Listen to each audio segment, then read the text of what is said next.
Hello， 大家好，我是櫻桃洋子。幾個月前，我和平常一樣在晚上聽 Mantra 冥想，就在快結束的時候，毫無預警，我的脊椎尾端瞬間點燃了，像是有人偷偷淋了汽油，砰的一聲，火焰從尾椎直竄上來，整條脊椎都在燃燒。但神奇的是，一點都不痛，沒有不舒服，就只是非常震驚。冥想結束後，火燒感消失了。我以為只是某一次特殊的體驗，但是從那天開始啊，每天晚上冥想，脊椎的火燒感都會出現，而且連帶着胸腹都是滾燙的，感覺像是被綁在火柱上，腹部還塞了一個大火爐。但不管火燒感多強烈，我沒有流汗，也沒有煩躁感。如果你也有過相同的體驗啊，留言告訴大家。如果你的昆達里尼自發覺醒，沒有努力，沒有意圖，這可能是你最後一次轉世。在昆達里尼開啟之前，我學習瑜伽冥想、呼吸練習，Sadhguru 的香巴維大手印很多年了，也有一些自律的好習慣，像是健身練一字馬，每天做西藏武士，一年四季我都洗冷水澡等等。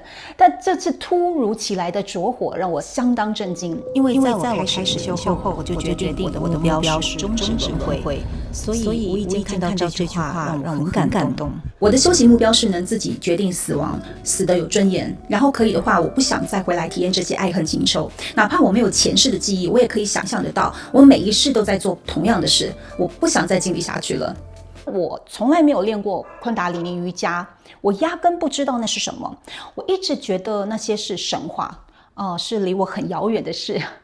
冥想本來就會有一些有趣的體驗，我也分享過例如在荷蘭吃迷幻蘑菇的體驗啊。但是和冥想相比啊，蘑菇是短暫且不可控的，昆達里尼的開啟呢，完全又是另外一回事。它不是隨機的神奇感受，而是有系統的身體變化。整個開啟的過程可以很長，有人經歷了好幾年，我到現在也快1年了，仍然在路上。所以我去年開始記錄整個身心的變化，規劃了3支影片和大家分享，就是中脈的變化、脈輪的變化，還有我如何運用性能量，如何把性能量轉化。為什麼昆達里尼會突然醒來？我喜歡瑜伽有一個很重要的原因，它不需要你盲從，或是相信某個人、某個神，你的身體感覺本身就可以是修行的指標。那麼我的昆達里尼為什麼會突然醒來呢？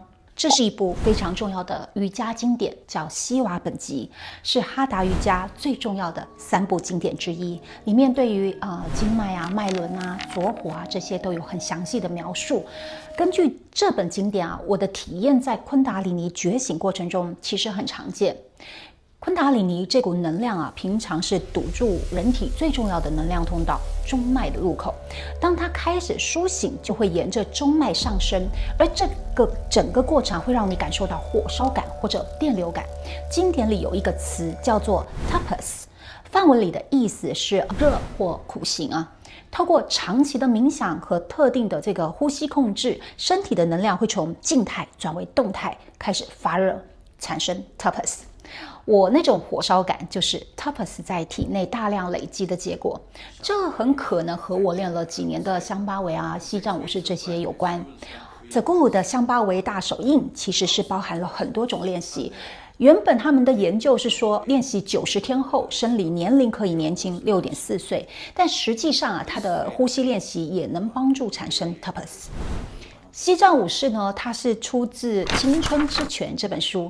我最初是衝着變年輕的目的去練的，所以2套練習相加，再加上所謂的前世印記啊，我相信這就是讓昆達里尼最終被點燃的原因。昆達里尼開啟後，身體發生了什麼？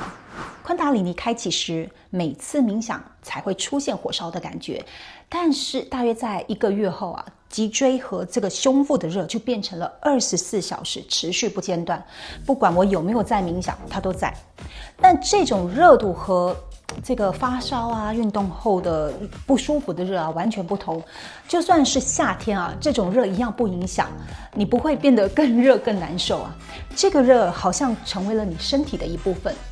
結果是大冬天的我穿一件薄毛衣就出門，等到我手冻僵了，我才發現已經零下9度了。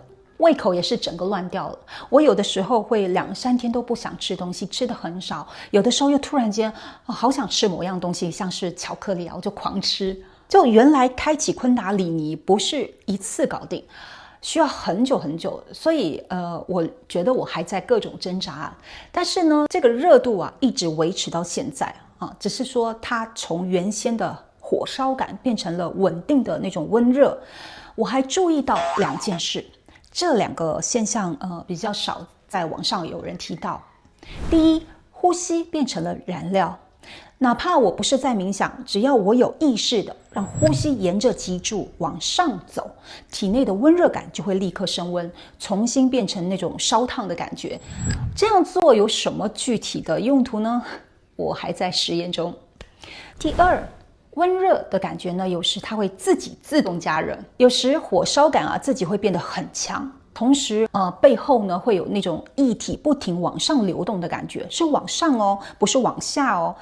每次這種狀況出現呢，就會出現我剛剛說的，我會有2、3天不太想吃東西，睡眠也變很少，大概就4、5個小時，但是精神很好，眼睛很亮，然後又恢復原狀了。這樣這1年來啊，來來回回了好幾次啊，還沒有成為一個狀態。那這個液體啊向上流動感啊，可能只是中脈被激活，但是喚醒昆達里尼 prana 進入中脈呢，會更有機會進入三摩地，只是不知道是什麼時候啊。我努力中。最關鍵的考驗呢是讓能量走對路。其實昆達里尼開啟後，真正的考驗才出現。這股能量要怎麼保持精準的往上走？很多人聽說過昆達里尼走火入魔，能量進入了左右脈，而不是中脈，結果造成多年的身體嚴重不適，頭痛啦、耳鳴啊、失眠啊，甚至有的人會產生幻覺。這不是傳說，這是真實發生的案例。昆達里尼開啟後，你的身體會變成你最好的老師，因為你對身體的感知力會變得很敏銳。你可以只是靠觀察體內的氣的運行，就能領悟出經典上的一些文字到底是在說什麼。例如以前我冥想時習慣用我叫做插劍法來呼吸，就是先呼氣，然後呼氣時想象氣從鼻孔直直往下，像把劍插入地面，幫助身體穩定。為什麼是劍，不是棍子啊，不是圓筒呢？因為我感覺啊，氣要收窄，能量才會強，有助於身體穩定。那麼身體穩定還能幫助你進入深層的冥想。只是以前啊，這個方法不是每次都有用，直到我的身體開始指導我才知道它還缺失了2個關鍵助力。第一個助力是手印。以前我當然冥想是會用手印嘛，一開始是智慧手印，但老實說啊，我完全感受不到手印的作用。我以為就只是擺個姿勢好看而已，但是呢，身體的感知力提高後啊，我幾乎是在某次冥想時啊，瞬間領悟到，手印也是能量回路的開關，能讓整個中脈的運行更完整。所以我調整了方法，冥想時我會先想象身體正中央有一條直線。讓呼吸從脊柱的尾端出發，沿着中脈，經過手印，經過人中、鼻腔，直達頭頂。在這裡呢，手印也是着力點，它能讓能量不容易散掉。那麼第2個助力是根鎖，這是穆拉邦達。如果你翻書，它會告訴你，根鎖是能量鎖定法，讓原本向下的能量轉為向上回流。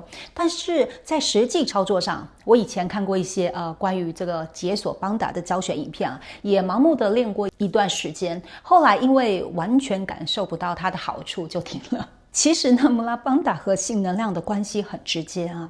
細部的操作感受，我會在這個昆達里尼開啟全過程的第3部曲性能量篇裡完整的和大家分享。